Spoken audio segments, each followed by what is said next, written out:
भाई माफ करो, खेडूत के सम्मान में कांग्रेस मैदान में, खेडूत के सम्मान में कांग्रेस मैदान में माफ करो भाई माफ करो, माफ करो भाई माफ करो, कांग्रेस मैदान में जय जवान जय किसान, जय जवान जय किसान, जय जवान जय किसान। माफ करो भाई माफ करो, माफ करो भाई माफ करो, माफ करो।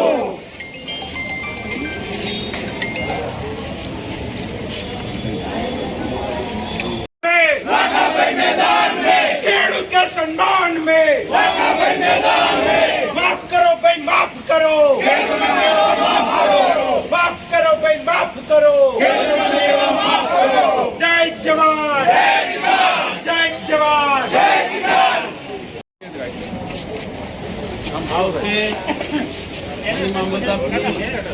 આપ જાણો છો કે સરકારના ધ્યાનમાં પણ છે કે કમોસમી વરસાદના કારણે વિરમગામ તાલુકો હોય, માંડલ તાલુકો હોય કે દેત્રોદ તાલુકો હોય, વિરમગામ વિધાનસભા અને આખા ગુજરાતમાં કમોસમી વરસાદના કારણે ખેડૂતોને ન પૂરાય એવું નુકસાન થયું છે। લગભગ દેવામાં ડૂબેલો ખેડૂત આજે જો આનું વળતર ના આપવામાં યોગ્ય સર્વે કરીને સરકાર તરફથી જો એનું યોગ્ય વળતર ખેડૂતોને ના આપવામાં આવે, અને હું તો ત્યાં સુધી કહું છું કે અમારી યુપીએની સરકાર હતી ત્યારે 78,000 કરોડનું દેવું ખેડૂતોનું માફ કર્યું હતું।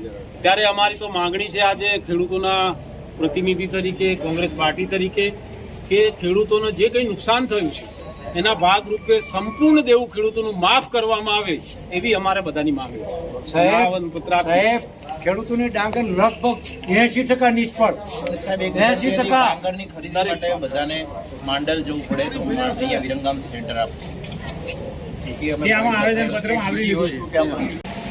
આપે જોયું હશે કે ગુજરાતભરમાં કમોસમી વરસાદને કારણે પારાવાર નુકસાન ખેડૂતોને થયું છે। લગભગ ખેડૂતોના બધા પાક નિષ્ફળ ગયા છે। એ જ રીતે વિરમગામ મત વિસ્તારના વિરમગામ હોય, માંડલ હોય કે દેત્રોજ હોય, ત્યાંના જે કમોસમી વરસાદના કારણે ખેડૂતોનો પાક ચાહે ડાંગર હોય, કપાસ હોય કે અન્ય કઠોળના પાકો હોય, બધા લગભગ નિષ્ફળ ગયા છે।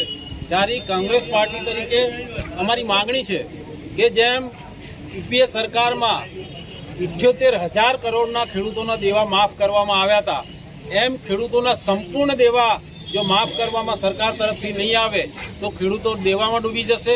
સાથે સાથે આજે જે કંઈ નુકસાન કમોસમી વરસાદના કારણે વિરમગામ તાલુકામાં થયું છે, એ વિરમગામ તાલુકો હોય, માંડલ કે દેત્રોદ તાલુકો હોય કે અમારો નળકાંઠા હોય, એમાં સત્વરે સર્વે કરવામાં આવે અને સત્વરે સર્વે કરીને જે કંઈ નુકસાની ખેડૂતોને થઈ છે એ ભરપાઈ કરવામાં આવે અને ખેડૂતોના સંપૂર્ણ દેવા માફ કરવામાં આવે। એના માટે અમે ખેડૂતો અને કોંગ્રેસ પાર્ટી વતી આજે આવેદનપત્ર મામલતદારશ્રીને આપવા આવ્યા।